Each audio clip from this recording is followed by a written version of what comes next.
প্রধানমন্ত্রী নরেন্দ্র মোদী নিয়ে এসেছিল মুসলমানদের বিরুদ্ধে এক বিল, কিন্তু সেই বিল ঘুরিয়ে পাঠাইলো তারই পার্টনার চন্দ্রবাবু নাইডু। মোদির বিরুদ্ধে কি খেলা খেললো এই নাইডু।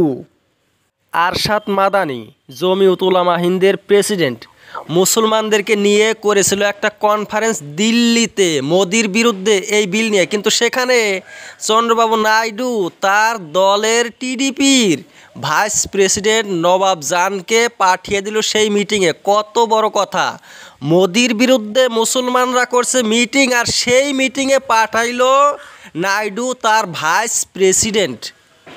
নীতিশ কুমার আর চন্দ্রবাবু নাইডু দায়ী থাকবে যদি এই বিলটা পাস হয়, এমন কথা বলছিল আরশাদ মাদানি। সেই মিটিংয়ে আগুন জ্বালানো শুরু করছে মোদি। মুসলমানদের বিরুদ্ধে যা করছে মোদি, একদম আগুন জ্বালানোর কারবার, এমন কথা বলছে আরশাদ মাদানি। আর অন্ধ্রপ্রদেশের মুখ্যমন্ত্রী চন্দ্রবাবু নাইডু সেই আরশাদ মাদানিকে একদম পূর্ণভাবে সমর্থন করলো।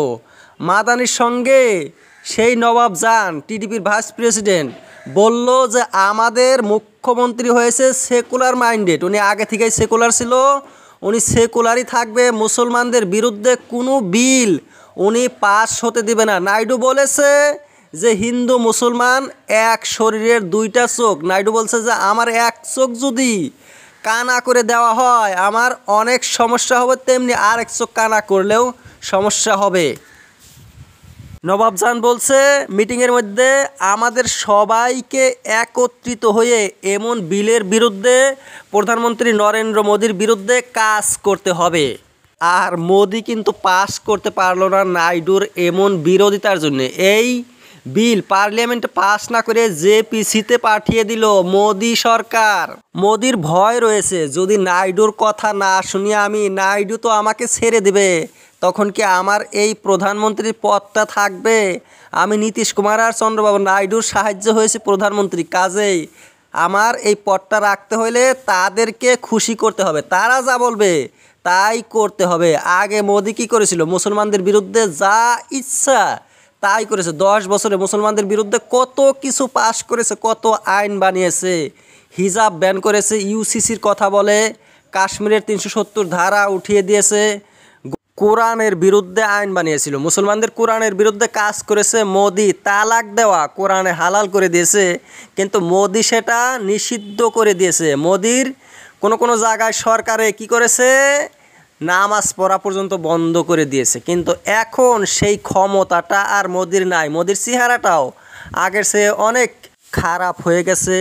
এই নিজেদের সরকারে থেকে নাইডু নীতিশ কুমার যদি সরকারের বিরোধিতা করে, এটা কি সহ্য করার মতো কথা?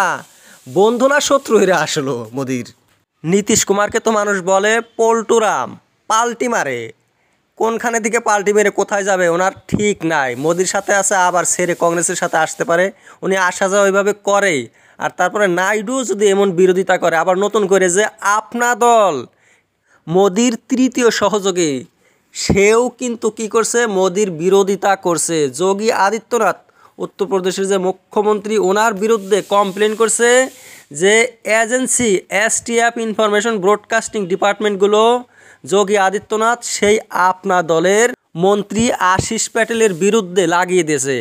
আশিস প্যাটেলের স্ত্রীও মোদী সরকারের এক মন্ত্রী, উনিও কিন্তু এই যোগী সরকারের বিরোধিতা করেছে টিচার রিক্রুটমেন্ট নিয়ে। তাই মোদির অবস্থা একদম খারাপ।